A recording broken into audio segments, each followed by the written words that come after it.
Assalamualaikum warahmatullahi wabarakatuh kepada Encik Azman bin Baharul. Nama saya Nur Syazwani binti Ahmad Zain. Nombor pendaftaran 01 DKE 21F1090. Saya dari kelas DKE 2C. Saya ingin membentangkan tentang sistem perpaipan domestik.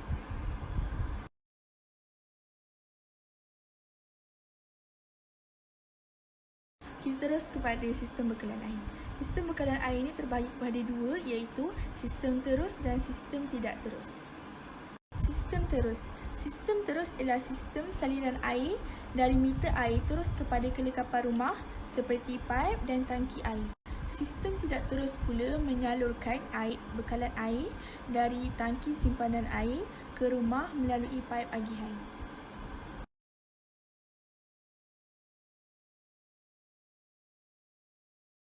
Seterusnya ialah kaedah sistem terus. Yang pertama, daripada meter paip air, seterusnya bergerak ke paip perkhidmatan dan menyalurkan ke kawasan-kawasan di dalam rumah kita seperti sinki, bilik air.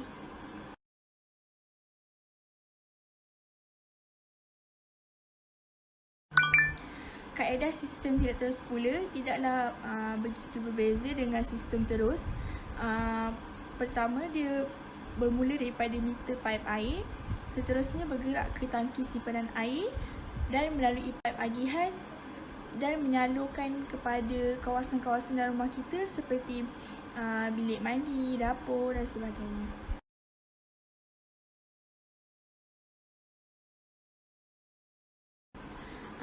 Ini adalah sistem bekalan air yang digunakan di rumah saya, iaitu sistem terus. Saya ada tunjukkan video saluran sistem terus di rumah saya.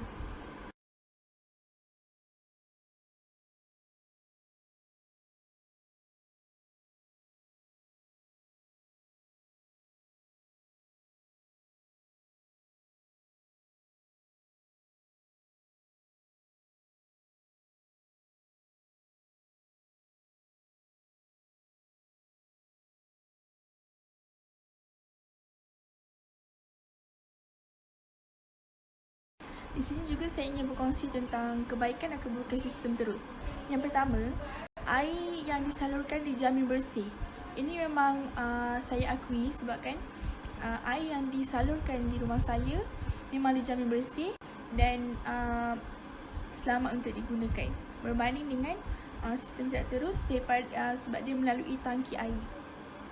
Kebaikan yang kedua ialah tekanan air yang dibekalkan adalah tinggi. Ini memang benar kerana ada setengah yang menggunakan tangki air. Jika ia menggunakan air yang banyak di kawasan di sinki dan air di dalam bilik air akan berkurangan. Tetapi jika kita menggunakan sistem terus yang salurannya daripada meter paip terus ke sinki dan bilik air dan sebagainya, tekanan air yang dibekalkan memang begitu tinggi nak dibandingkan dengan sistem tidak terus. Seterusnya kita balik kepada keburukan sistem terus. Yang pertama ialah tiada bekalan air jika bekalan air di sesuatu kawasan tu terputus. Misalnya di kawasan rumah saya, jika ada pembaik kulit, paip bocor dan sebagainya, mesti kawasan rumah saya dan kawasan rumah yang tidak menggunakan tangki air, bekalan airnya terputus. Paip bocor dan sebagainya, mesti kawasan rumah saya dan kawasan rumah yang tidak menggunakan tangki air, bekalan airnya terputus. Keburukan yang kedua ialah kerosakan atau kebocoran paip sukar diketahui kerana majoriti salur paip yang dipasang dari meter paip ditanam di bawah tanah. Contohnya di rumah saya, nanti saya akan tunjukkan video saluran paip di rumah saya ditanamkan di bawah, separuhnya ada di kawasan atas dan separuhnya di dalam tanah.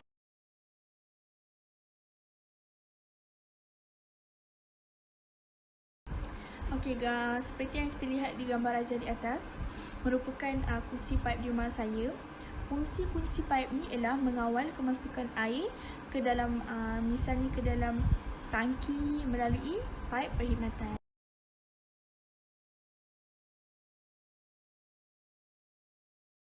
Okey, ini merupakan saluran paip di sistem bekalan air di rumah. Yang pertama ialah paip perkhidmatan. Paip perkhidmatan ini dia berfungsi sebagai menyalurkan bekalan air dari meter paip ke tangki simpanan air dan bilik dapur. Yang kedua pula ialah paip agihan. Paip agihan ini pula berfungsi sebagai mengagihkan bekalan air dari tangki simpanan air ke kelengkapan perpaipan seperti sinki, bilik air, tandas. Yang ketiga, paip cuci. Paip cuci ini pula berfungsi sebagai menyalurkan air keluar dari tangki simpanan air semasa kerja-kerja pembersihan tangki dan sebagainya dijalankan. Dan yang terakhir ialah paip limpah. Paip limpah ini menyalurkan air keluar dari tangki air jika berlakunya macam kerosakan pada injap. Dan ada tambahan satu lagi paip yang tidak ada dalam gambar rajah di sebelah, iaitu paip perhubungan. Paip perhubungan ni dia berfungsi sebagai menyalurkan bekalan air dari paip utama ke meter air.